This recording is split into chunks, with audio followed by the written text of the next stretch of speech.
हमारे साथ मौजूद हैं पंकज मित्तल जी, महासचिव हैं ज्ञानोत्सव कार्यक्रम की। आज उनसे जानते हैं ज्ञानोत्सव कार्यक्रम के बारे में। मैम बहुत बहुत स्वागत है आपका ये रेडियो इंडिया में।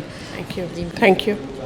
मैम जो ज्ञानोत्सव कार्यक्रम था, मैम इस तरीके के कार्यक्रम की कितनी ज़्यादा आवश्यकता है आज देश में, और किस तरीके से आपने इस कार्यक्रम का आयोजन करा? देखिए, नेशनल एजुकेशन पॉलिसी रिलीज़ हुई थी 2 साल पहले। तब से अब तक बहुत सारे वेबिनार्स बहुत सारे यूनिवर्सिटीज़ में हुए अवेयरनेस क्रिएट करने के लिए ज्ञानोत्सव इसका NUP का।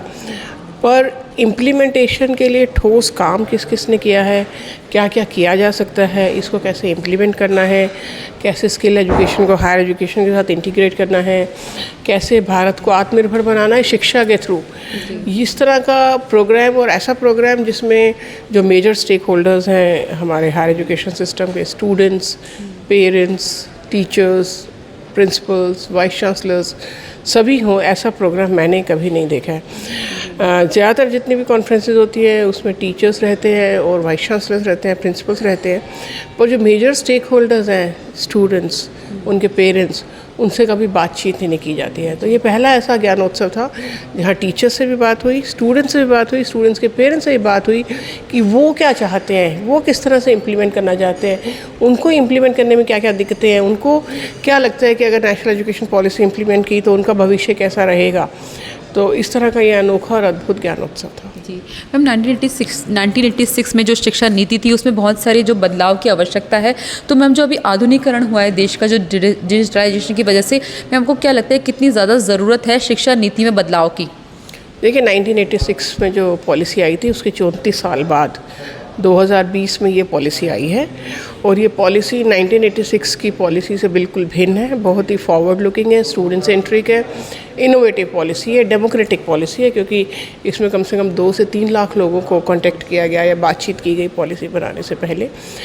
तो इस पॉलिसी में विशेष ध्यान दिया गया है कि बच्चों का हॉलिस्टिक डेवलपमेंट हो, उसमें करिकुलर की जो सीमाएं हैं उनको ख़त्म करके सबका सर्वांगीण विकास की बात की गई है।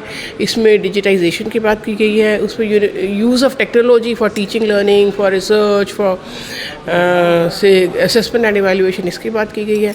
इसमें इंटरनेशनलाइजेशन ऑफ हायर एजुकेशन की बात की गई है और इसमें आत्मनिर्भर भारत की बात की गई है। तो ये पॉलिसी बाकी सब पॉलिसी से थोड़ी हटके है, क्योंकि ये बच्चों के हॉलिस्टिक डेवलपमेंट की बात करती है, मॉडर्न तरीके से करती है, टेक्नोलॉजी को यूज़ करके करती है, और सभी स्टेक होल्डर्स को साथ लेके चलने वाली पॉलिसी है, जिसमें इस तरह से बंटवारा नहीं किया कि हेल्थ अलग और एजुकेशन अलग और टेक्निकल अलग और स्कूल एजुकेशन अलग। सबको एक तरह से एक ही सूत्र पे पिरो के इंटीग्रेट करने की बात है।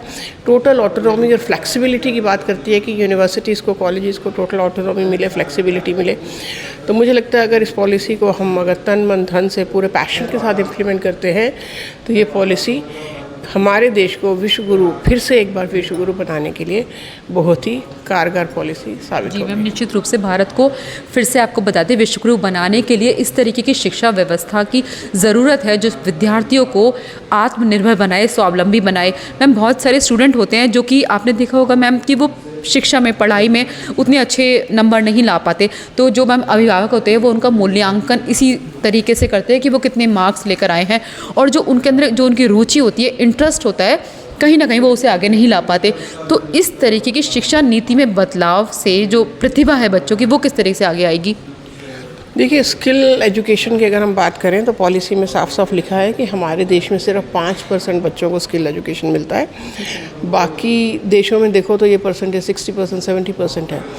तो जब मैं स्किल एजुकेशन की बात करती हूँ, मैं सिर्फ इसकी बात नहीं कर रही कि वो कारपेंट्री सीखें या इलेक्ट्रीशियन बन जाएं या प्लम्बर बन जाएं।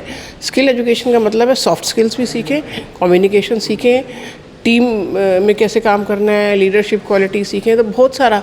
और इसके अलावा उन्होंने पॉलिसी में ये भी लिखा है कि सिर्फ ज़रूरी नहीं कि सभी बच्चे हायर एजुकेशन में अच्छे हों। अगर सचिन तेंदुलकर को पढ़ाई में ही डाल दिया जाता तो आज हमें सचिन नहीं मिलते, भीमसेन जोशी को पढ़ाई में डाल दिया जाता तो हमें भीमसेन जोशी नहीं मिलते। तो हर एक बच्चे का अपना अलग अलग टैलेंट होता है, अलग अलग पैशन होता है। तो जो भी बच्चे में टैलेंट है उसको उभारा जाए, उसको आगे संवारा जाए, जिससे कि बच्चा उस फील्ड में आगे बढ़ पाए। ये इस पॉलिसी की मूलभूत संरचना भी है। मैम आप सब लोग शिक्षा से जुड़े लोग हैं, कहीं ना कहीं अभिभावक आप लोगों पे आश्रित रहते हैं कि हमारा बच्चा पढ़ेगा और कुछ होशियार बनेगा। तो मैम स्टूडेंट्स के कितना ज़्यादा जो टीचर्स होते हैं उनका कितना दायित्व होता है, क्योंकि एक देश का जो स्तंभ है उसमें टीचर एक अहम भूमिका में होते हैं। तो मैम कितनी रिस्पॉन्सिबिलिटी होती है एक टीचर की?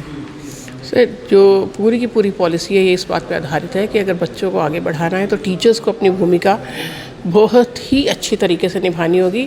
उनको खाली इन्फॉर्मेशन ट्रांसमिट नहीं करनी है क्लास में, उनको ये लेक्चर मेथड जिसमें लेक्चर के थ्रू सिर्फ इन्फॉर्मेशन देते रहते हैं वो नहीं करना है, क्योंकि आज के डिजिटलाइजेशन के युग में इन्फॉर्मेशन तो बहुत अवेलेबल है। गूगल बाबा is there who is having all the information.